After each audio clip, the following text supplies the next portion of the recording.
Hello बच्चों, कैसे हो? आपका स्वागत है त्रिपान स्टडी सेंटर में। आज जो हम करने जा रहे हैं क्लास 10th एनआईएस बोर्ड का जो है सोशल साइंस यानी सामाजिक विज्ञान का चैप्टर नंबर 16, जिसमें आज हम करेंगे fundamental right and fundamental duties यानी मौलिक अधिकार और मौलिक कर्तव्य के ऊपर विशेष प्रकाश डालेंगे।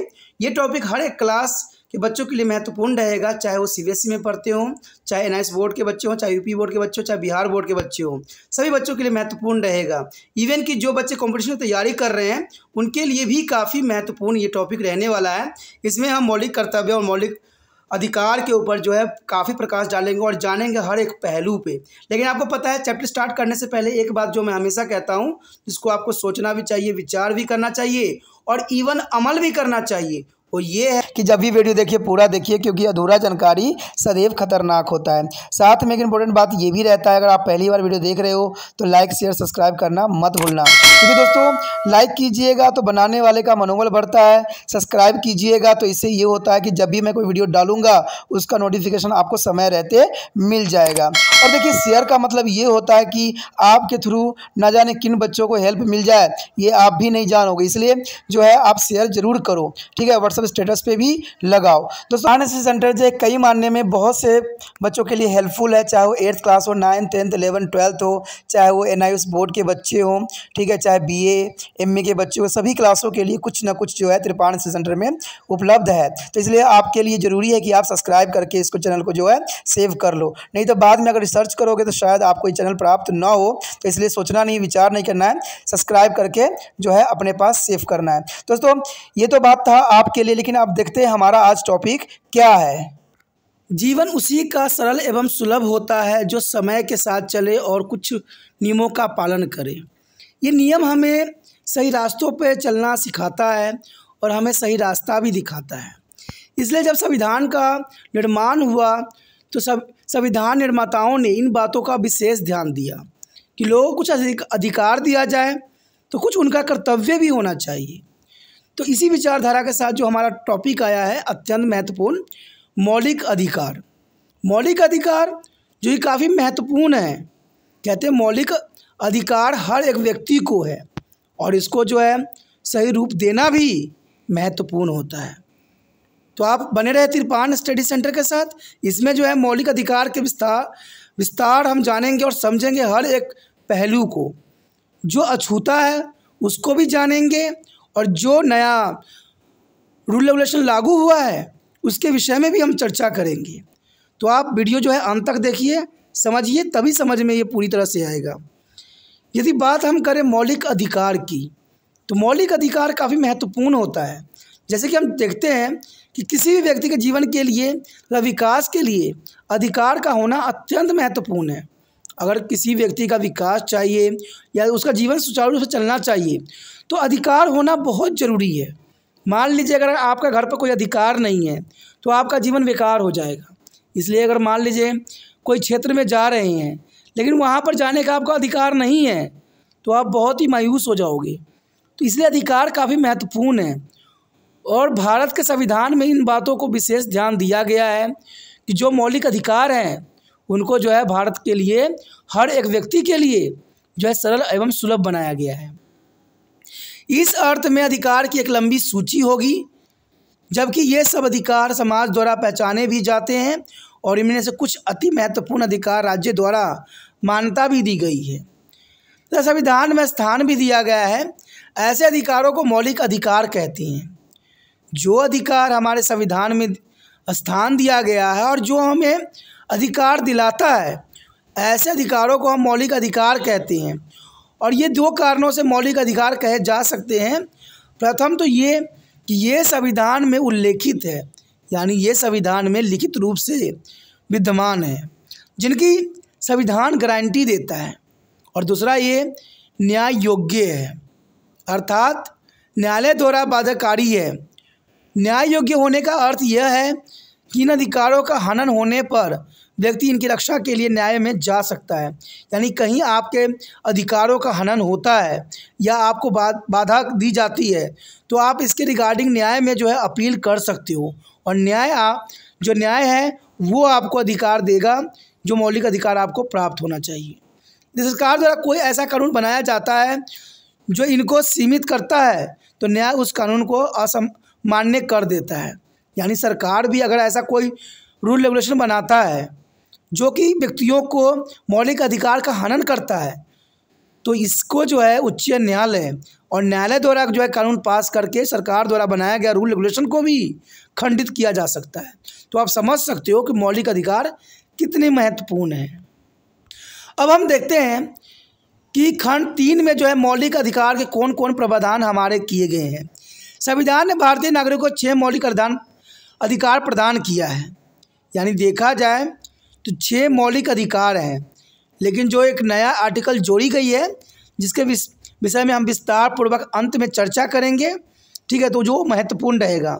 तो 7वां जो आर्टिकल ऐड किया गया है वो हम अंतिम में जो है विचार करेंगे, तो ये ज़रूरी रहेगा आपके लिए क्योंकि अंतिम में बहुत ही महत्वपूर्ण है। तो इस कहते हैं संविधान भारतीय नागरिकों को 6 मौलिक अधिकार प्रदान किया गया है, लेकिन एक अतिरिक्त है जिसको हम अंत में करेंगे।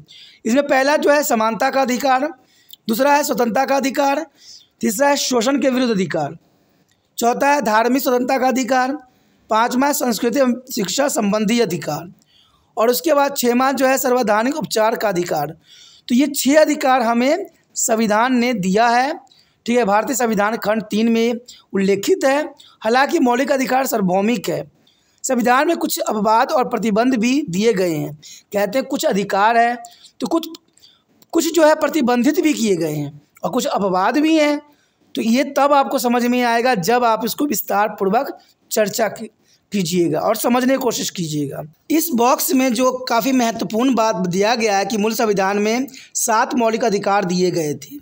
ऊपर वर्णित 6 अधिकारों के अलावा संपत्ति का अधिकार भी दिया गया था, क्योंकि इस अधिकार की वजह से जो है समाजवाद तथा संपत्ति के न्याय संगत विवरण के लक्ष्य को प्राप्त करने में अनेक समस्या आ रही थी।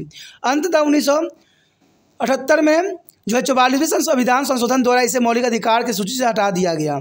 यानी देखा जाए तो संपत्ति का अधिकार को जो है हटा दिया गया है, और इसके हटाने जाने का अर्थ यह नहीं है कि संपत्ति अर्जित करने और रखने और बेचने का अधिकार नहीं रखते हैं। नागरिक का भी अभी भी यह अधिकार है, परंतु अब यह मौलिक अधिकार न होकर कानूनी अधिकार मात्र हो गया है। यानी देखा जाए तो पहले 7 मौलिक अधिकार दिए गए थे, लेकिन बाद में जो है संपत्ति का अधिकार हटा लिया गया था, और जब संपत्ति का अधिकार हटा लिया तो एक और जोड़ दिया गया 7वां में। यानी आज भी जो है 7 मौलिक अधिकार ही बरकरार है। तो 7वां मौलिक अधिकार क्या जोड़ा गया है, तो ये काफ़ी महत्वपूर्ण रहेगा। अब चलिए देखते हैं पहला अधिकार समानता का अधिकार, जो कि काफ़ी महत्वपूर्ण है। चलिए देखते हैं। यहाँ पर जो हमारे समक्ष आया है अत्यंत महत्वपूर्ण पॉइंट, समानता का अधिकार। समानता का अधिकार काफ़ी महत्वपूर्ण है। हमारे जो समाज के लिए समानता का अधिकार बहुत ही महत्वपूर्ण है, और इस अधिकार का उद्देश्य कानून का शासन स्थापित करना है। यानी अधिकार का उद्देश्य कानून का शासन स्थापित करना है, जहाँ पर कानून के समक्ष सभी नागरिकों के साथ समानता का व्यवहार किया जाता है। यानी सभी व्यक्तियों को जो है नागरिकों को समानता का व्यवहार किया जाना ही प्रावधान निश्चित किया गया है। भारत में सभी लोगों को कानून का सम्मान, संरक्षण एवं कानून के समक्ष समानता उपलब्ध कराने के 5 प्रावधान अनुच्छेद जो है 14 से 18 में दिए गए हैं। यानी समानता उपलब्ध कराने के जो 5 प्रावधान दिए गए हैं वो अनुच्छेद 14 से 18 में दिए गए हैं, और साथ ही ये धर्म, नस्ल, जाति, लिंग और जन्म स्थान के आधार पर किसी भेदभाव पर रोक लगाती है। तो ये काफ़ी महत्वपूर्ण है। समानता का अधिकार जनरली देखा जाए तो ये धर्म, नस्ल, जाति, लिंग और जन्म स्थान के आधार पर जो भेदभाव की जाती है हमारे समाज में, उसको प्रतिबंधित करती है, जो ये काफ़ी महत्वपूर्ण है। इसलिए हर व्यक्ति को समानता का अधिकार प्रदान है। कहते हैं कानून के समक्ष समानता, ये काफ़ी महत्वपूर्ण रहेगा। कानून के समक्ष समानता, संविधान यह सुनिश्चित करता है कि सभी नागरिक कानून के समक्ष सामान्य होंगे, और इसका तात्पर्य यही है कि देश के कानूनी द्वारा यानी देश के कानूनों द्वारा सभी को सामान्य संरक्षण मिलेगा। यानी भारत में प्रत्येक व्यक्ति को जो है सामान्य संरक्षण मिलेगा, कोई भी कानून से ऊपर नहीं है। और इसका अर्थ यह है कि यदि 2 व्यक्ति एक प्रकार का अपराध करते हैं तो उन्हें बिना किसी भेदभाव को सामान्य दंड मिलेगा। तो ये बहुत काफ़ी महत्वपूर्ण प्रावधान है कि कानून के समक्ष सब सामान्य हैं। यानी कोई व्यक्ति अगर अपराध किया है, दो व्यक्ति इसमें संलग्न है, तो ये नहीं कि उसको अपराध का कोई और सज़ा मिलेगा, इसको कुछ और अपराध का सज़ा मिलेगा। कहते हैं दोनों ही एक ही अपराध में सम्मिलित थे, तो दोनों को एक जैसा ही सज़ा देने का यहाँ पर प्रावधान सुनिश्चित किया गया है। उसके पश्चात हमारे समक्ष है धर्म, मूल, वंश, जाति, लिंग या जन्म स्थान के आधार पर कोई भेदभाव नहीं होगा। यानी धर्म, मूल, वंश, जाति, लिंग या जन्म स्थान के आधार पर कोई भेदभाव नहीं होगा, ये प्रावधान किया गया है। अब राज्य धर्म, नस्ल, जाति, लिंग या जन्म स्थान के आधार पर किसी के साथ भेदभाव नहीं करेगा और यह सामाजिक समानता के लिए अत्यंत आवश्यक है। भारत के प्रत्येक नागरिक जो है नागरिक की दुकान, जलपान, गृह, मनोरंजन के सार्वजनिक स्थानों तक सामान्य पहुंचा होगी। यानी ये बहुत काफ़ी महत्वपूर्ण है कि भारत के प्रत्येक नागरिक की दुकान, जलपान, गृह, मनोरंजन के सार्वजनिक स्थानों तक सामान्य पहुंच होगी तथा वह कुएं, तालाब अथवा सड़क का प्रयोग बिना किसी भेदभाव के कर सकेंगे। हालांकि राज्यों द्वारा महिलाओं और बच्चों के लिए विशेष प्रावधान व छूट की व्यवस्था भी की जा सकती है। यानी देखा जाए तो महिलाओं और बच्चों को छूट प्रदान किया जा सकता है, ये प्रावधान है।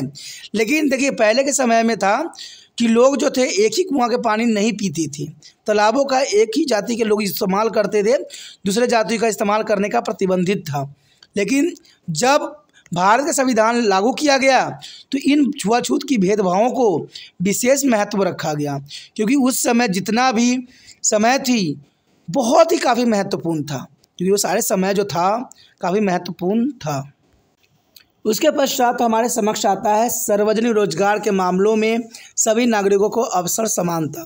ये काफ़ी महत्वपूर्ण रहेगा कि सार्वजनिक रोजगार के मामलों में सभी नागरिकों को सामान्य अवसर प्रदान करना, चाहे लड़का हो चाहे लड़की हो, किसी प्रकार के भेदभाव न होना। यानी कोई भी सार्वजनिक रोजगार के मामलों में सभी नागरिकों को सामान्य अधिकार देने की प्रावधान किया गया है। कहते हैं सार्वजनिक रोजगार के मामलों में राज्य के द्वारा किसी के साथ कोई भेदभाव नहीं किया जाएगा। सभी नागरिक आवेदन कर सकते हैं, राज्य कर्मचारी भी बन सकते हैं। वरीयता तथा योग्यता के आधार पर रोजगार उपलब्ध होंगे, हालांकि उसके कुछ अपवाद जरूर हैं। कहते हैं अनुसूचित जाति, अनुसूचित जनजाति तथा अन्य पिछड़े वर्ग के नागरिकों के लिए रोजगार में आरक्षण के विशेष प्रावधान जरूर किए गए हैं। तो ये काफ़ी महत्वपूर्ण है कि भारत में ये हमें बहुत ही महत्वपूर्ण समानता का अधिकार दिया हुआ है कि महिला हो चाहे पुरुष हो, सामान्य कर्मचारी किसी भी रोजगार में जो है सुचारू रूप से अप्लाई कर सकते हैं। लेकिन थोड़ा सा जो है अनुसूचित जाति और अनुसूचित जनजाति और पिछड़े वर्ग को आरक्षण प्रदान किए गए हैं, लेकिन आज के समय में इसका कोई वैल्यू नहीं होना चाहिए, क्योंकि आज सभी नागरिक सामान्य हैं और भारत के लोग ऐसे भी बहुत काफ़ी समझदार हो गए हैं। यहाँ पर जो है जाति भेदभाव उनको पता है कि नहीं होता है, सभी सामान्य हैं, जो मेहनत करेगा वो आगे बढ़ेगा। तो ये प्रावधान होना चाहिए। आज के समय में जितनी आरक्षण की बात की जाती है वो गलत है, क्योंकि इसमें बहुत से बच्चे जो होते हैं जनरल कैटेगरी के भी वो अधूरे रह जाते हैं, क्योंकि इसमें जो है अनुसूचित जाति और जनजाति और पिछड़ा वर्ग बाजी मार जाता है और जो बच्चे पढ़ने लिखने वाले होते हैं वो पिछड़ जाता है। तो आज के समय में सरकार को इस बात को सोचना चाहिए कि आज हम आधुनिक युग में हैं, यहाँ पर जो है मशीनी युग कहा जाता है, तो यहाँ पर जाति और ये जो है ऊंच नीच की भेदभाव नहीं होना चाहिए। सभी को सामान्य नज़रों से देखना चाहिए, चाहे वो एसटी कोटा के हो, एससी कोटा का हो या ओबीसी का हो या जनरल कैटेगरी का हो, सभी व्यक्ति सामान्य हैं और सबको सामान्य जो है रोजगार का अवसर मिलना चाहिए। तो ये काफ़ी महत्वपूर्ण प्रावधान रहेगा। अब इस चित्र में आप देख सकते हो कि यहाँ पर जो है पुरुष और स्त्री साथ में बैठे हुए हैं, पुरुष भी काम कर रहा है, स्त्री भी काम कर रही है।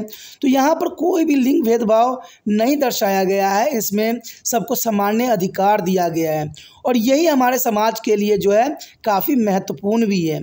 चाहे स्त्री हो चाहे पुरुष हो, सामान्य कार्य के लिए सामान्य ही जो है वेतन मिलना चाहिए और सबको जो है रोजगार के उतना ही अवसर देना चाहिए। कहते हैं जो समझदार होंगे, जो लायक होंगे उस पोस्ट के लिए उनको प्राप्त हो जाएगा। तो आज जो है ये आरक्षण की बातें नहीं होनी चाहिए, आज सभी को मौका देना चाहिए और सभी आगे बढ़ें, यही जो है महत्वपूर्ण बात रखता है। उसके पश्चात हमारे समक्ष है छुआछूत का उन्मूलन। देखिए, किसी प्रकार के छुआछूत के कानून को अंतर्गत दंडनीय बनाया गया है, यानी छुआछूत के जो भेदभाव है हमारे समाज में नहीं है। अगर कोई छुआछूत के भेदभाव से ग्रस्त है तो उसको दंडनीय अपराध माना जाता है, उसके रिगार्डिंग सजा का प्रावधान किया गया है। यह प्रावधान ऐसे लाखों भारतीयों की समाज स्थिति के ऊपर उठने के लिए किया गया है और एक प्रयास है, क्योंकि कहते हैं अगर एक प्रावधान नहीं किया जाता तो शायद आज भी हमारे समाज में छुआछूत की भेदभाव जो है पनप रही होती, जो जाति और व्यवसाय के कारण जो है त्रिकुष्ट रहे हैं। परंतु यह वास्तव में बहुत ही दुर्भाग्यपूर्ण है कि संवैधानिक प्रावधानों के बावजूद भी यह समाजी बुराई आज भी बनी हुई है। तो ये जनरल सी बात है, इसमें बुराई नहीं है। छुआछूत की भेदभाव जो है हमारे समाज में बना हुआ है। बेशक सरकार ने इसको जो है कानूनी अपराध और दंडनीय बना दिया है, लेकिन फिर भी छुआछूत की भेदभाव आज भी जो है गाँवों में देखने को मिल जाता है। एक नर्स द्वारा एक मरीज की देखभाल, माँ द्वारा अपने बच्चे की सफाई तथा एक औरत द्वारा टॉयलेट की सफाई करने में आप कोई अंतर नहीं पाते हैं। टॉयलेट साफ करने लोग बुरी निगाह से क्यों देखते हैं? कहते हैं ये कोई बुराई नहीं है, काम है। कहते हैं छुआछूत की भेदभाव नहीं होना चाहिए। तो ये काफ़ी महत्वपूर्ण है। आज हमारे समाज में छुआछूत की जो भेदभाव उत्पन्न हो गई है गलत है। कहते हैं अपना जीवन चलाने के लिए कोई ना कोई व्यवसाय तो अपनाना ही पड़ता है। अगर आप पढ़ाई लिखाई नहीं कीजिएगा तो जर्नल सी बात है कि छोटा ही काम करना पड़ेगा। अगर अच्छा पढ़ाई लिखाई रहेगा, अच्छा आप करोगे तो आगे आपको अच्छा से अच्छा कार्य मिलेगा। तो कहते हैं जो जितना पढ़ाई लिखाई में अच्छा होता है, जिसका जितना योग्यता होती है, उसी प्रकार से उसको काम भी मिलता है। अब यहाँ पर तो ये बात तो नहीं है, जाति यहाँ पर कोई मैटर नहीं रखती है। तो ये काफ़ी महत्वपूर्ण है कि आज छुआछूत की जो है उन्मूलन होना काफ़ी महत्वपूर्ण है। लेकिन दुर्भाग्यपूर्ण बात यह है कि ये कई क्षेत्रों में अभी भी विद्यमान है, जो सही नहीं है। सबको अपना कार्य करना चाहिए। कहते हैं कार्य करने में कोई बुराई नहीं है। बुराई तो तब होता है जब आप गलत काम करते हो। तो गलत काम से आप परहेज़ करें। काम करने के लिए, अच्छे काम करने के लिए, जिससे आपको रोजी रोटी मिलती है, जिसे आप समाज भी सही कहता है, तो वो कार्य आपको करना चाहिए। उसके पश्चात हमारे समक्ष है उपाधियों का उन्मूलन। देखिए, उपाधि भी हर कार्य के लिए दी जाती है और सबको सामान्य नज़रों से देखा भी जाता है। ब्रिटिश शासन के प्रति निष्ठावान रहने वाले व्यक्तियों को दी जाने वाली सर, नाइटहुड या रॉयल बहादुर जैसी सभी उपाधियों का अंत कर दिया गया है, क्योंकि ये जो थे ब्रिटिश शासन के द्वारा दी जा रही थी। यानी आपको पता है नाइटहुड का जो है अवार्ड जो है ब्रिटिश शासन के द्वारा दी जाती थी, या राय बहादुर जैसी उपाधि जो है ब्रिटिश शासन के द्वारा दी जा रही थी। और ये सारे जो है निष्ठावानों को जो है नष्ट कर दिया गया है, अंत कर दिया गया सारे उपाधियों को, क्योंकि ये सब कृत्रिम अंतर पैदा करते थे। क्योंकि ये जो थे कोई ना कोई रीजन बिंग्स जो है लोगों में भेदभाव की जो है धारणा पैदा करते थे।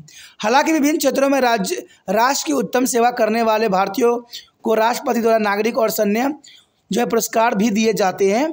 नागरिक पुरस्कार के रूप में भारत में जो है भारत रत्न, पद्म भूषण और पद्मश्री, और सैन्य पुरस्कार जैसे वीर चक्र, परमवीर चक्र, अशोक चक्र आदि प्रदान किए जाते हैं। और ये सामान्य रूप से दिए जाते हैं, जो जिस कार्य में आगे होता है, इम्पोर्टेंट होता है, उनको ये सारे जो हैं दिए जाते हैं। क्या आप जानते हैं कि ये पुरस्कार पदवी नहीं है? ये कोई पदवी नहीं है, सिर्फ एक वीरता चक्र है। शैक्षिक और सैन्य पुरस्कार व्यक्तियों के नाम के आगे लगाए जा सकते हैं। तो इस शैक्षिक और सैन्य पुरस्कार व्यक्तियों के नाम के साथ लगाया जा सकता है कि पद्मवीर चक्र, ठीक है, अशोक वीर चक्र विजेता, ऐसे लगाए जा सकते हैं। तो उसमें कोई प्रॉब्लम नहीं है। भारत रत्न विजेता भी ऐसे वर्ड यूज़ किए जा सकते हैं। तो ये सारी उपाधियां हैं जो कि किसी भी चीज़ के लिए जो है ये पदवी नहीं देता है, ये सिर्फ जो है उनको कार्य के लिए प्रोत्साहित किया जाता है। अब चलिए देखते हैं उपाधि जो हमने अभी नाम पढ़ा है वो किस प्रकार दिखते हैं और इसका क्या महत्व होता है। चलिए सोचते हैं। अब आपके समझ ये जो दिख रहा होगा ये काफ़ी महत्वपूर्ण है। समान नागरिक एवं सैन्य पुरस्कार, यानी नागरिकों को जो पुरस्कार दी जा रही वो है, और जो ये सैन्य पुरस्कार है वो दिख रहा होगा। तो ये काफ़ी महत्वपूर्ण है। और पहला तो आपको पता ही कौन सा ये चक्र दिया गया है, ये जो है आपका भारत रत्न है। और जो अंतिम दिया गया है आप समझ सकते हो कि ये अशोक चक्र है। तो ये सारे पुरस्कार काफ़ी महत्वपूर्ण हैं, जो हर एक उपलब्धियों के लिए जो है व्यक्तियों को दी जाती है, यानी सामान्य नागरिकों को ये प्रदान की जाती है। उसके पश्चात हमारे समक्ष है स्वतंत्रता का अधिकार। ये काफ़ी महत्वपूर्ण रहेगा, स्वतंत्रता का अधिकार। आप इस बात से सहमत होंगे कि स्वतंत्रता प्रत्येक प्राणी की सबसे महत्वपूर्ण इच्छा होती है, क्योंकि स्वतंत्रता किसी के लिए जीवन के लिए सुचारू नहीं होता है। एक पक्षी भी जो है बंद पिंजरे में जो यही अभिलाषा करती है कि वो गगन में जो है स्वतंत्र रूप से उड़ सके, नीम के जो है कौड़ी निबोड़ियाँ खा सके और जो है बहता हुआ जल पी सके, क्योंकि स्वतंत्रता सबको प्रिय है, चाहे वो जीव जंतु हो, पशु पक्षी हो, चाहे इंसान हो। और कहते हैं ये हमारा जो है संविधान ने दिया है स्वतंत्रता का अधिकार। मानव जाति के लिए निश्चित रूप से स्वतंत्रता अपेक्षित और आवश्यक है, और ये मानव जाति के लिए नहीं, हर एक जाति के लिए काफ़ी महत्वपूर्ण है, क्योंकि कोई भी जो है पराधीन नहीं रहना चाहता। जैसे मैंने बताया, चाहे एक पक्षी क्यों ना हो, एक कीड़े मकोड़े क्यों ना हो, सबको स्वतंत्रता ही प्रिय है। तो इंसान तो इसमें ही महत्वपूर्ण आता है। आप इस स्वतंत्रता के आनंद लेना चाहते हैं, और भारत के संविधान में सभी नागरिकों को जो स्वतंत्रता का अधिकार भली भांति दिया गया है, और ये अधिकार अनुच्छेद 19 से लेकर अनुच्छेद 22 में उल्लेखित है। यानी आप जो अनुच्छेद 19 से लेकर 22 तक पढ़ोगे तो इसमें सारे स्वतंत्रता का अधिकार जो है प्रदान किया गया है। अधिकारों के निम्नलिखित 4 श्रेणियों में जो है यहाँ पर वर्गीकृत किया गया है। तो चलिए देखते हैं स्वतंत्रता का अधिकार किन 4 वर्गों में विभक्त है और इसकी क्या विशेषताएं हैं। यहाँ पर जो हमारे समक्ष आया है 6 स्वतंत्रताएं। संविधान के अनुच्छेद 19 में जो है निम्नलिखित 6 स्वतंत्रता दी गई है। सबसे पहले महत्वपूर्ण तो यही है विचार अभिव्यक्ति की स्वतंत्रता, यानी आप कोई भी विचार किसी के समक्ष प्रस्तुत कर सकते हो। संविधान ने हमें ये अधिकार भली भांति दिया है, इसमें किसी प्रकार का कोई प्रतिबंधित नहीं करता है। शांतिपूर्वक और बिना हथियार सभा और सम्मेलन करने की पूरी स्वतंत्रता है, यानी शांतिपूर्वक और बिना हथियार के आप सभा सम्मेलन कर सकते हो, ये पुण्य अधिकार है। संघ और संगठन बनाने की भी स्वतंत्रता है, आप संघ भी बना सकते हो, संगठन भी बना सकते हो। सरकार इस पर किसी प्रकार के प्रतिबंधित नहीं कर सकता है। लेकिन एक संघ और संगठन किसी गलत कार्य में संलग्न है तो सरकार उसको प्रतिबंधित कर सकती है। भारत के राज्य क्षेत्र में अवध जो है भ्रमण की स्वतंत्रता भी दी गई है, यानी राज्य क्षेत्र में आप भ्रमण भी कर सकते हो, इसकी भी स्वतंत्रता का प्रावधान किया गया है। भारत के राज्य क्षेत्र के किसी भी भाग में निवास करने और बस जाने की भी स्वतंत्रता, यानी भारत के आप किसी भी क्षेत्र में जाके बस सकते हो और निवास कर सकते हो, इसका जो है पुण्य स्वतंत्रता प्रदान की गई है।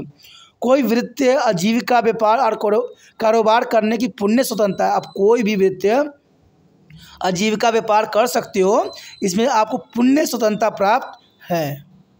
उसके पश्चात हमारे समक्ष है उपयुक्त स्वतंत्रताओं का उद्देश्य लोकतंत्र के लिए समुचित वातावरण बनाए रखना होता है। यद्यपि संविधान राज्य के कुछ जो युक्त प्रतिबंध लगाने का अधिकार भी देता है, जैसे कि ये अधिकार आपके समक्ष आया है।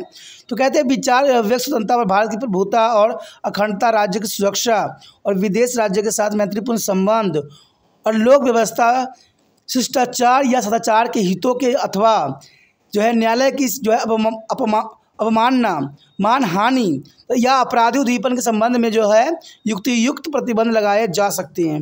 यानी भारत की अखंडता, प्रभुता पर या सुरक्षा पर कोई भी प्रकार का जो है संकट आता है तो उस चीज़ों को जो है प्रतिबंधित किया जा सकता है। तो ये काफ़ी महत्वपूर्ण बात है।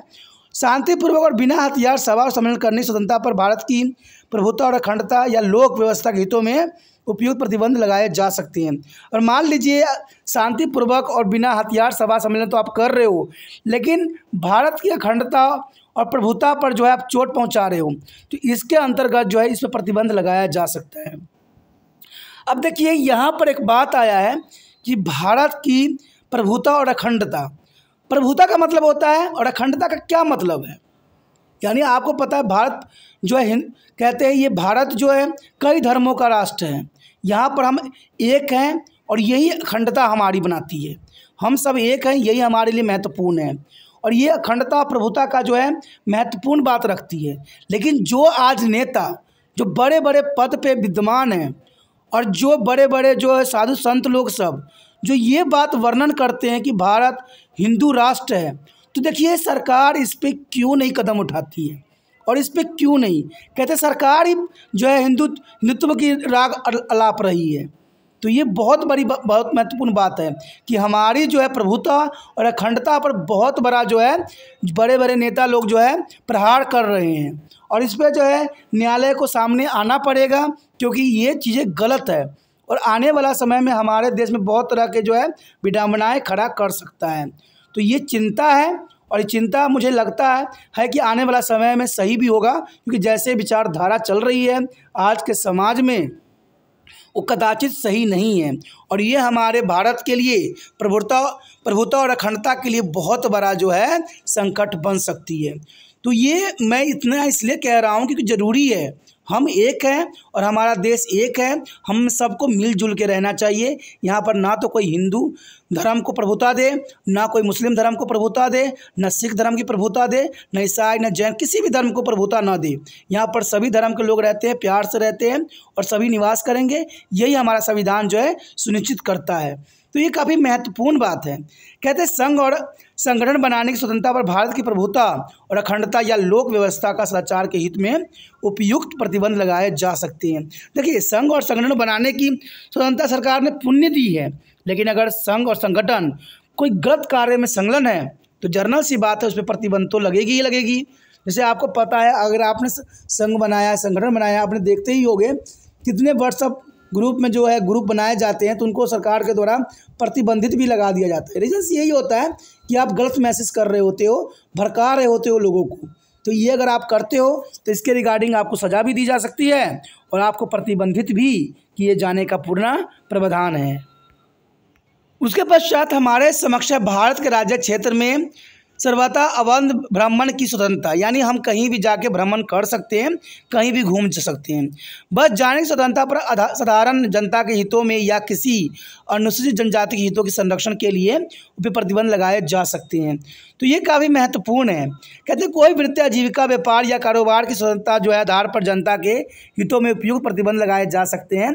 अगर कोई आजीविका गलत है तो उसके लिए तो प्रतिबंध लगाना सुनिश्चित हो जाता है, और राज्य द्वारा कोई वित्तीय आजीविका व्यापार या कारोबार करने के लिए आवश्यक व्यवसाय या तकनीकी एहताएँ लगाए जा सकते हैं। तो कहते हैं अगर कुछ अधिकार दिया है तो कहते हैं उसको सही उपयोग करना ही सही होता है। अगर गलत उपयोग किया जाता है तो जर्नल सी बात है, उस पर प्रतिबंधित भी किया जा सकता है। उसके पश्चात हमारे समक्ष अपराधियों के लिए जो है दोषी सिद्ध के संबंध में संरक्षण संविधान के अनुच्छेद 20 में अपराध से दोष और सिद्ध के संबंध में संरक्षण दिया गया है। कोई व्यक्ति अपराध के लिए तब तक जो है सिद्ध दोष नहीं ठहराया जाएगा जब तक कि उसने ऐसा कोई कार्य करने के समय जो अपराध के रूप में आरोपित है किसी प्रवृत्ति विधि का अतिक्रमण नहीं किया है, या वह उसे अधिक शक्ति का भागी नहीं होगा, यानी शासित का भागी नहीं होगा, जो अपराध के लिए जाने के समय प्रवृत्ति विधियों के अधीन आरोपित की जा सकती थी। किसी व्यक्ति को एक ही अपराध के लिए एक बार से अधिक जो है अभिजीत और दंडित नहीं किया जाएगा, और यथा किसी भी अपराध के लिए जो है अभियुक्त किसी व्यक्ति को स्वयं अपने विरुद्ध साक्षी होने के लिए बाध्य नहीं किया जाएगा।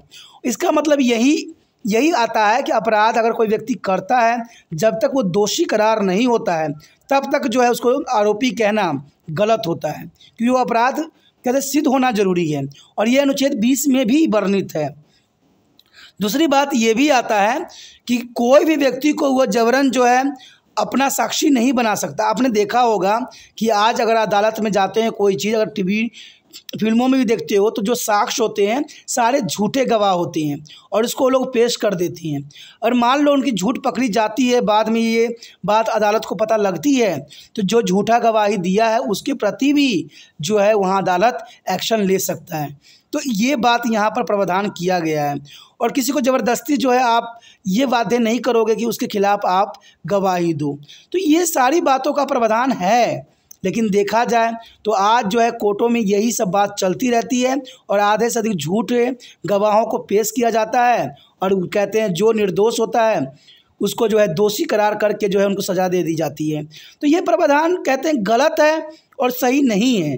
कहते हैं कई व्यक्ति ऐसे हैं जो बिना गुनाह किए ही कई सालों तक कई जीवन जो है अपने सलाखों के पीछे काट लेते हैं। तो ये इसका कहते हैं इसका न्याय में हम कुछ भी नहीं कह सकते, क्योंकि न्याय प्रणाली है। न्याय में तो आप जो साक्ष्य प्रस्तुत करोगे वही साक्ष्य बन के समक्ष आएगा। और ये गलतियां तो उन लोगों को की है जो अपराध करके बचने की कोशिश सदैव करते रहती हैं।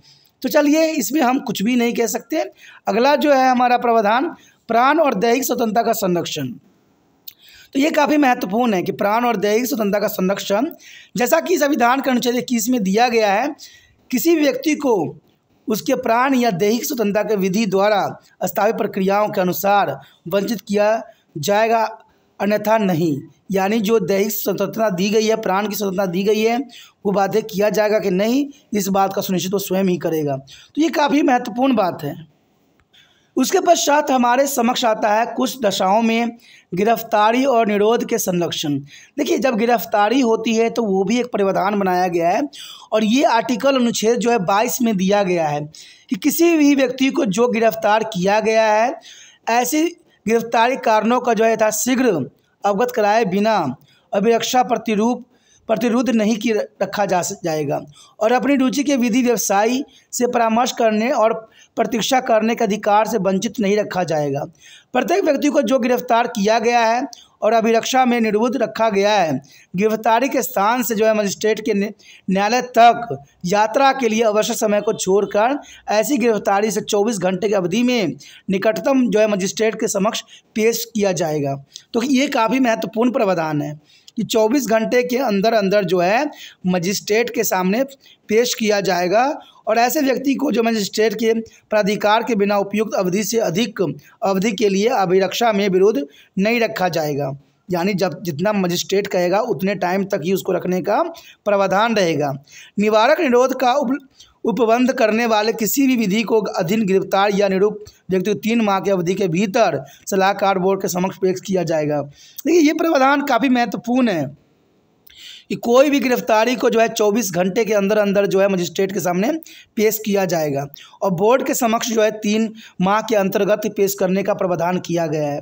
कहते हैं, अगर आपको संविधान के बारे में नहीं पता होगा तो आज के समय में अब बहुत ही ऐसी समस्याओं से घिर जाओगे जो कि आपके लिए बहुत ही दर्दनाक हो सकता है।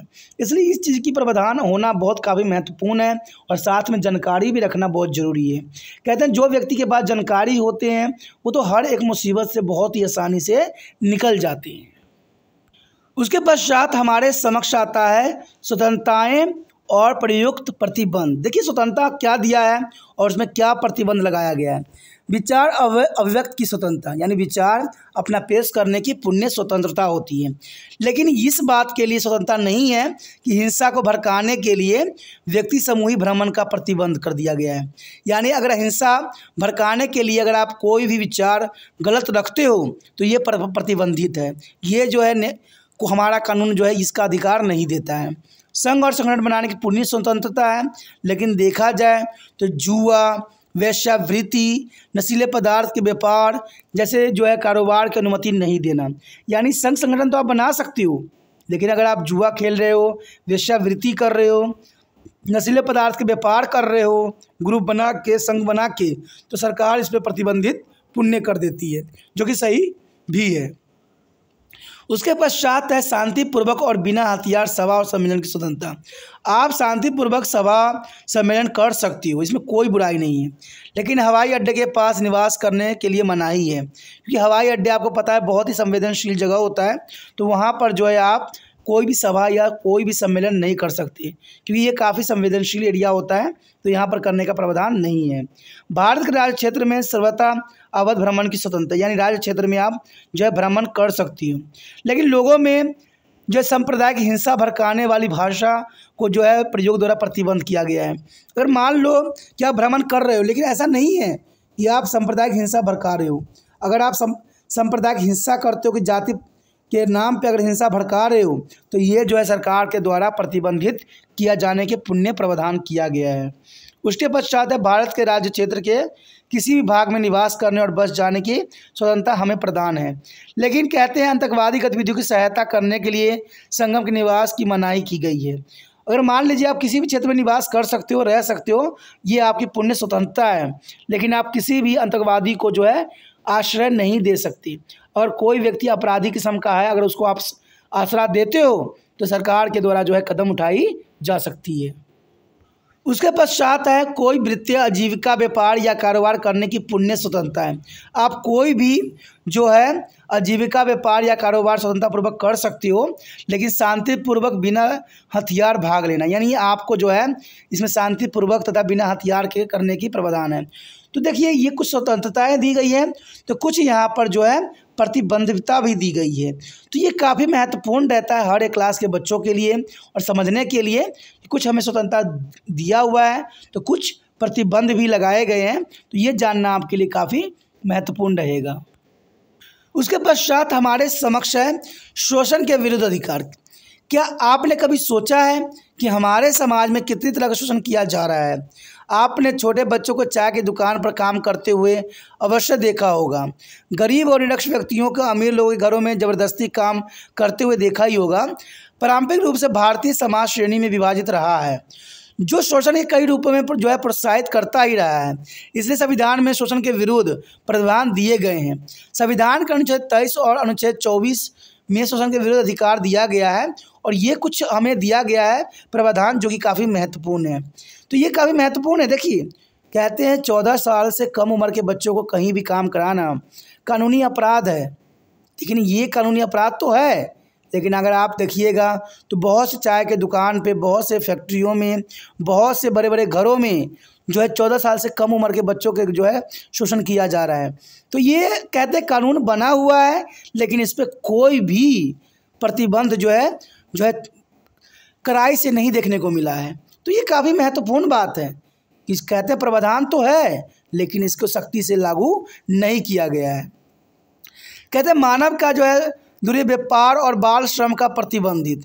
कहते हैं मानव का दुर्व्यापार और जो बेगार इसी प्रकार जो है अन्य बलत श्रम को प्रतिबंधित किया गया है और इस प्रबंधन कोई भी उल्लंघन अपराधी होगा जो विधि के अनुसार दंडनीय होगा। यानी मानव व्यापार नहीं किया जा सकता। ये बहुत काफ़ी महत्वपूर्ण है और ये ज़रूरी भी है, क्योंकि पुराने समय में देखा जाए तो मानव व्यापार जो होता था बहुत ही धड़ल्ले से होती थी और गुलामों को खरीदा जाता था, बेचा जाया करता था। तो ये शोषण के विरुद्ध अधिकार हमें जो है दिया गया है और संविधान में ये निहित है 23 और 24 आर्टिकल में। उसके पश्चात हमारे समक्ष है पूर्व में जो है विशेष तौर पर समानतावादी भारतीय समाज में गरीब तबकों तथा पदलित वर्गों के व्यक्ति, जमींदार तथा अन्य जो है बलशाली लोगों के लिए जो है मुफ्त में काम करते थे और इस तरह का चलन जो है बेगार और बाल श्रम कहलाता था। यानी देखा जाए तो जो व्यक्ति जो है भारतीय समाज में थे और गरीबों लोगों का शोषण करते थे, यानी देखा जाए तो भारत में बाहुबली लोगों का जो है बोलबाला है और ये गरीबों लोगों का जो है शोषण करते थे और ये व्यक्ति जमींदार हुआ करते थे, बलशाली लोग हुआ करते थे। तो सरकार ने इस बात के लिए संविधान में प्रावधान करने का सुनिश्चित किया। कहते कारखानों आदि में बच्चों के रोजगार पर प्रतिबंध। जैसे संविधान में दिया गया है कि 14 वर्ष से कम आयु के किसी बच्चे को किसी कारखाने या खान में काम करने नहीं दिया जाएगा या किसी अन्य जोखिम भरे नियोजन में नहीं लगाया जाएगा और इस प्रकार का उद्देश्य भारत में युगों से चल रहे बाल श्रम जैसी गंभीर और प्रमुख समस्या का छुटकारा पाना है। क्योंकि भारत जो है बहुत पुराना एक नियम थी, युगों से चला आ रहा है कि बाल श्रम हमारे समाज में घर कर चुका था। इसलिए जो है संविधान निर्माताओं ने इस बात को गंभीरता ली और इन्होंने जो है इसकी छुटकारा के लिए जो है इसको अपराध घोषित किया।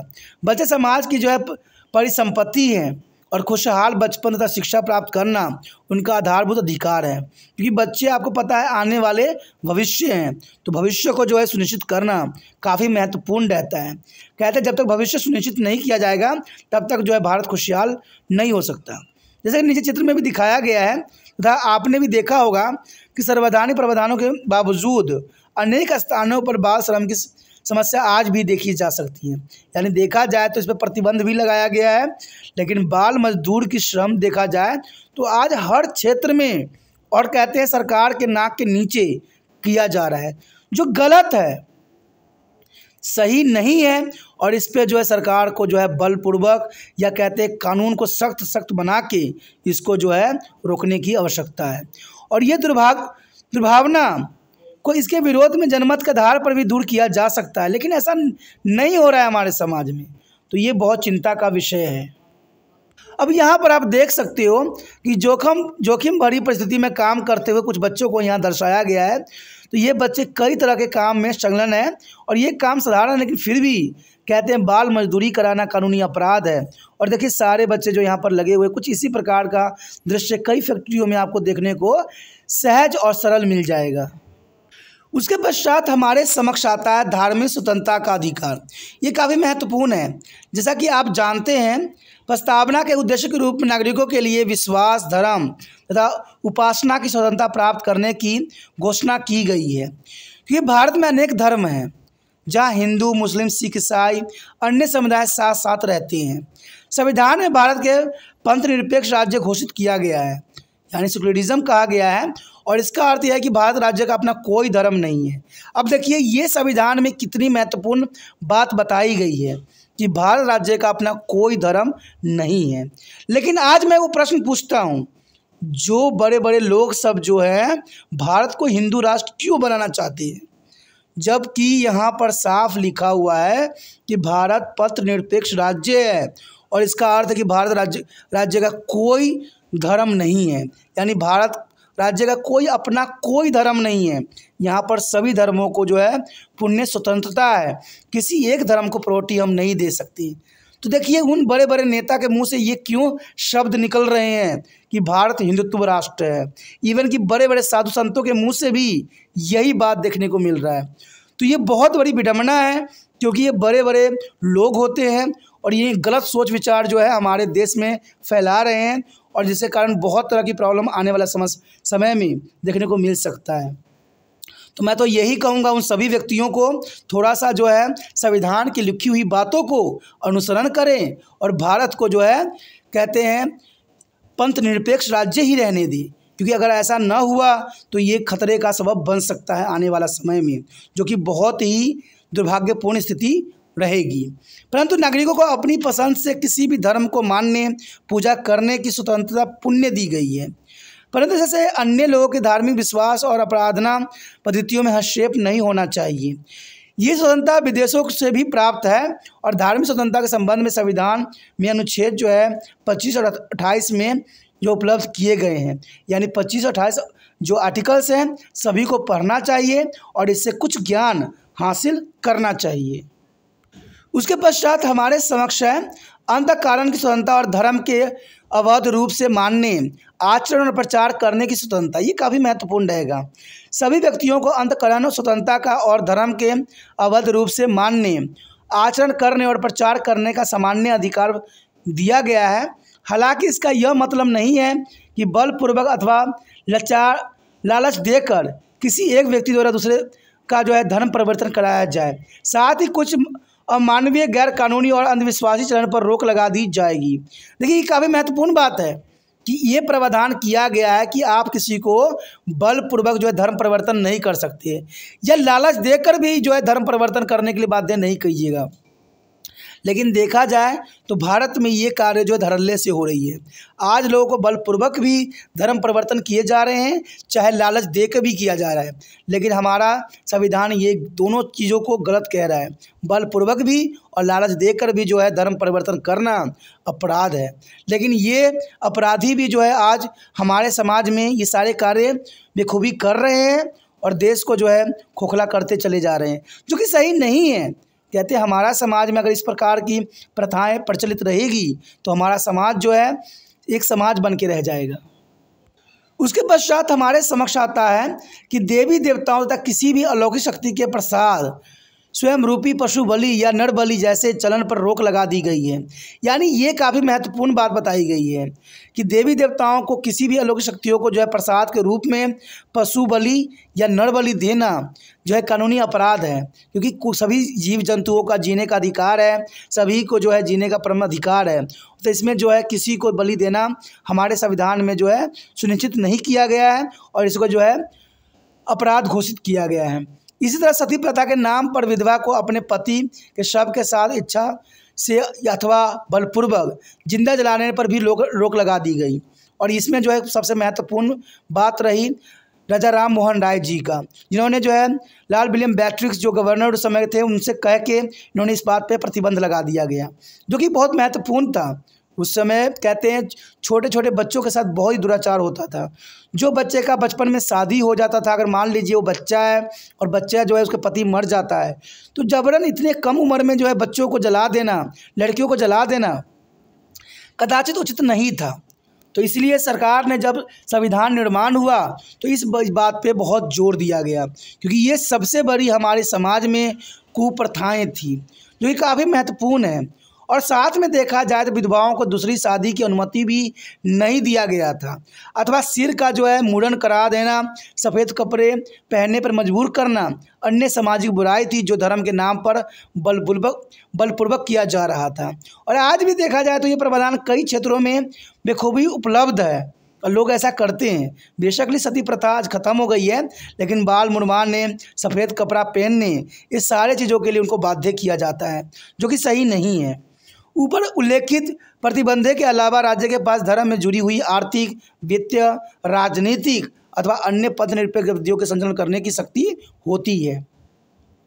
लोक व्यवस्था, संचार और स्वास्थ्य के आधार पर राज्य द्वारा इस अधिकार का प्रतिबंध भी लगाए जा सकते हैं। इसमें कोई भी बड़ी बात नहीं है, क्योंकि कहते हैं लोक व्यवस्था, संचार और स्वास्थ्य के आधार पर राज्य द्वारा इस पर प्रतिबंध लगाया जाना सुनिश्चित है और ये काफ़ी महत्वपूर्ण बात रहता है। उसके पश्चात हमारे समक्ष है धार्मिक कार्य के प्रबंध की स्वतंत्रता। ये काफ़ी महत्वपूर्ण रहेगा। कहते हैं लोक व्यवस्था, सदाचार और स्वास्थ्य के अधीन रहते हैं। वे प्रत्येक धार्मिक संप्रदाय और उसके किसी भी अनुभाग को धार्मिक और जो है परोपकारी प्रयोजन के लिए संस्थाओं की स्थापना और संचालन किया जाने का पुण्य प्रावधान है। अपने धर्म विषयक कार्य का प्रबंध करने का जो है चल अचल संपत्ति के अर्जन और स्वामित्व का और ऐसी संपत्ति का विधि के अनुसार जो है प्रशासन करने का अधिकार भी होगा। तो ये काफ़ी महत्वपूर्ण है कि धार्मिक कार्य के जो है प्रबंधन की स्वतंत्रता हमें दी गई है कि हम किसी भी तरह के धार्मिक कार्यों को जो है प्रबंधित कर सकते हैं, आयोजन कर सकते हैं। तो इसमें कोई तरह का प्रतिबंध नहीं लगाया गया है। किसी विशेष धर्म को बढ़ावा देने के लिए करों और भुगतान के बारे में स्वतंत्रता हमें दी गई है, यानी किसी व्यक्ति को ऐसे करों का भुगतान करने के लिए बाध्य नहीं किया जाएगा जिससे किसी विशिष्ट धर्म या धार्मिक संप्रदाय को बढ़ावा देने या संचालन पर व्यय करने के लिए विशेष तौर पर उपयोग किया जाए। यानी आपको जो है इतने अधिक कर देने की आवश्यकता नहीं है और कई कई जगहों पर धर्म के नाम पर बहुत जो है कर भी वसूले जाते हैं। तो इसका प्रावधान हमारा जो है संविधान ने नहीं दिया है। इसके रिगार्डिंग जो है कानूनी अपराध घोषित किया गया है। उसके पश्चात हमारे समक्ष है कुछ शिक्षा संस्थाओं में धार्मिक शिक्षा या धार्मिक उपासना में उपस्थित होने के बारे में पुण्य स्वतंत्रता दी गई है। कहते हैं पुण्यतः राजनीति के जो है पोषित किसी शिक्षा संस्थान में कोई भी धार्मिक शिक्षा नहीं दी जाएगी, यानी धार्मिक शिक्षा नहीं देने की प्रावधान की गई है। कोई भी धर्म में जो है अपनी विशेष धर्म की शिक्षा नहीं दी जा सकती है। अब यह ऐसी शिक्षा संस्थाओं में लागू नहीं होगी जिसका प्रशासन राज्य करता है, किंतु जो किसी ऐसे न्याय के अधीन स्थापित हुई हो जिसके अनुसार उस संस्था में धार्मिक शिक्षा देना आवश्यक है, परंतु राज्य से मान्यता प्राप्त या राज्य निधि से सहायता पाने वाली शिक्षा संस्थाओं में उपस्थित होने वाले किसी व्यक्ति को ऐसी संस्था में दी जाने वाली धार्मिक शिक्षा में भाग लेने के लिए या ऐसी संस्था में या उससे संस्थानों में की जाने वाली धार्मिक उपासना में उपस्थित होने के लिए तब तक बाध्य नहीं किया जाएगा जब तक कि उस व्यक्ति ने या यदि वह नाबालिग है तो उसको संरक्षण ने इसके लिए अपनी जो है सहमति नहीं दी हो। यानी बात इतनी सी है कि इसमें शिक्षा संस्थाओं में धार्मिक शिक्षा या धार्मिक उपासना, देखिए जो नाबालिग व्यक्ति हैं उनको आप धर्म के रिगार्डिंग शिक्षा नहीं दे सकती, ये प्रावधान किया गया है। अगर वो व्यक्ति बालिग है तो आप जैसा मर्जी शिक्षा दे सकते हो, इसमें पुण्य प्रावधान किया गया है। तो जनरल सी बात है, सरकार ने कहते हैं जिन्होंने संविधान निर्माण किया उन्होंने इस बात को पुण्य ध्यान रखा कि धर्म के रिगार्डिंग जो है लोगों को भड़का सकते हैं और छोटे ही उम्र से जो है एक दूसरे के प्रति जो है गलत धारणा के बीज बो सकते हैं। इसलिए उन्होंने शिक्षा का प्रावधान वही किया है जो पूरे राज्य में जो लागू है।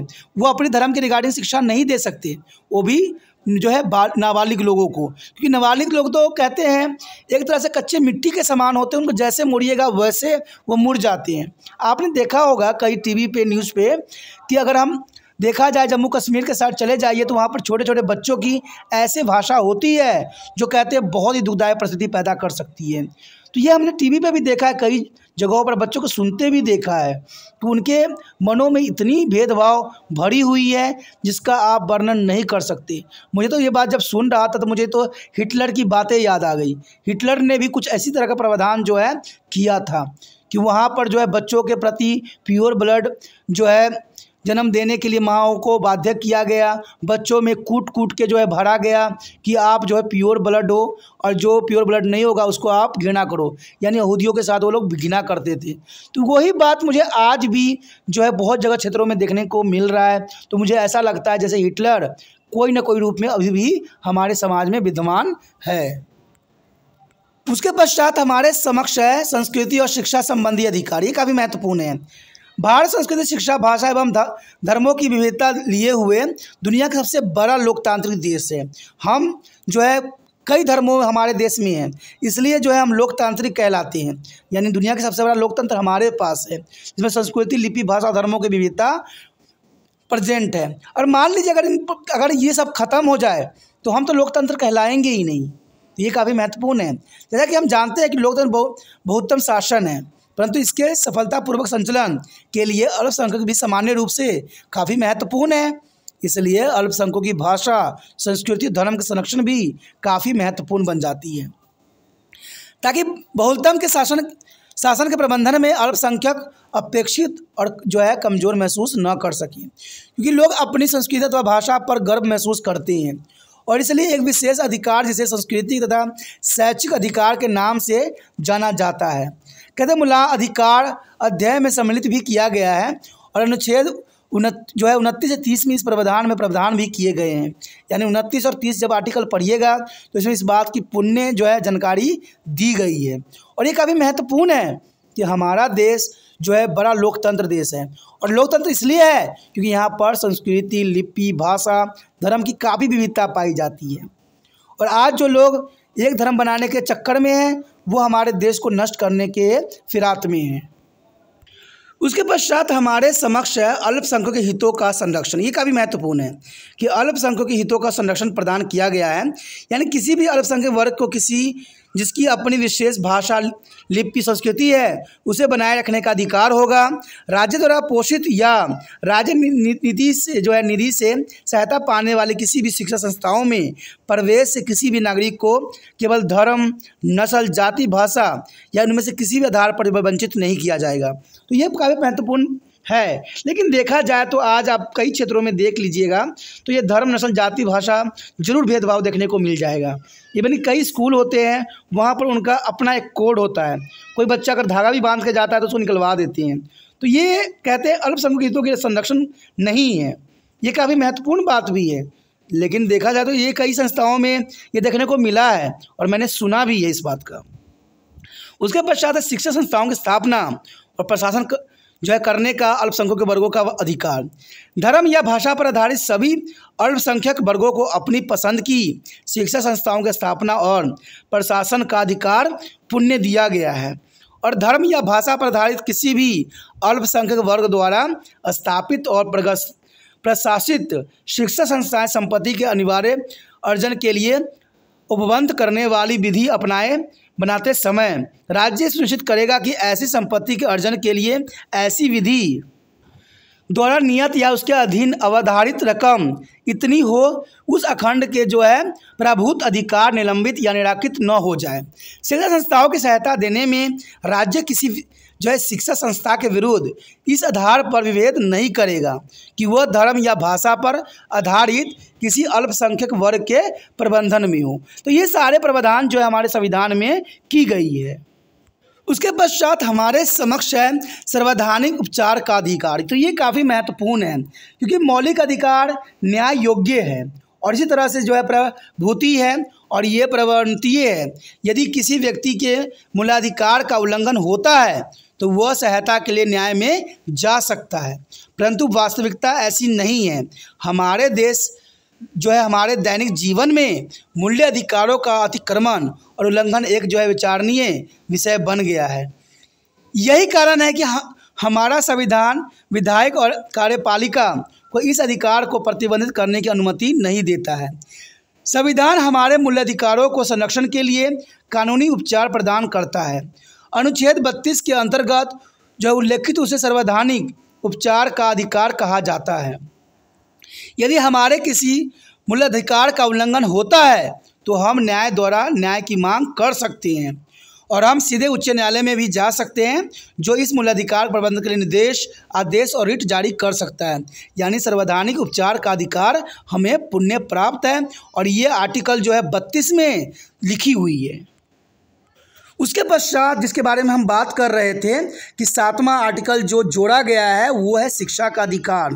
देखिए, संपत्ति को अधिकार को हटाकर शिक्षा का अधिकार जो है 7 जो है नंबर पे डाला गया है और शिक्षा का अधिकार जो आज जो है हर एक व्यक्तियों के लिए अनिवार्य बना दिया गया है और ये काफ़ी महत्वपूर्ण है। RTI, ठीक है ना, RTI के रिगार्डिंग जो है शिक्षा का अधिकार दिया गया है, तो ये काफ़ी महत्वपूर्ण बात है और आपको जानना भी जरूरी है।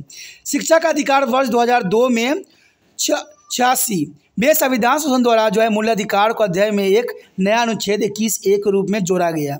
यानी देखा जाए तो ये 2002 में इसको जोड़ने का प्रावधान किया गया और इसका अनुच्छेद जो है 21A के रूप में जोड़ा गया। लंबे समय से उसकी मांग की जा रही थी ताकि 6 से जो है 14 वर्ष तक के सभी बच्चों और उनके माता पिता जो है मूलाधिकार के रूप में अनिवार्य और मुक्त शिक्षा का दावा कर सकें। यानी 6 से लेकर 14 वर्ष के जितने भी बच्चे होंगे उनको जो है फ्री एजुकेशन दी जाएगी। ये सरकार के द्वारा जो है प्रावधान किया गया था। देश की निरक्षरता से मुक्त करने की दिशा में उठाया गया ये एक बहुत बड़ा कदम था, क्योंकि भारत आपको पता है काफ़ी जब स्वतंत्रता के समय निरक्षर व्यक्तियों की संख्या अधिक थी, तो सरकार ने ये प्रावधान किया कि कम से कम 14 वर्ष तक बच्चों को जो है मुफ्त शिक्षा दिया जाए। और आपको पता है कि 8th क्लास तक पास करने का प्रावधान भी किया गया है। कहते हैं ये तो बहुत अच्छा कदम था, सरकार को इसमें सराहना की जाना चाहिए क्योंकि ये बहुत अच्छा प्रावधान था। लेकिन देखा जाए तो इसका जो है स्कूल वाले गलत उपयोग कर रहे हैं। आज देखिएगा तो 6 से 14 वर्ष के बच्चों को कहते कुछ भी ज्ञान नहीं है और ये सब सरकारी स्कूलों में होती है, तो ये चीज़ सही नहीं है। कई शिक्षण संस्थानें ऐसी हैं, सरकारी स्कूल भी है जो काफ़ी अच्छी भी है, मैं गलत नहीं कहता, लेकिन कई शिक्षा का संस्थान ऐसी है, सरकारी स्कूल ऐसे हैं जहाँ पर बच्चों को सही शिक्षा नहीं दी जा रही है।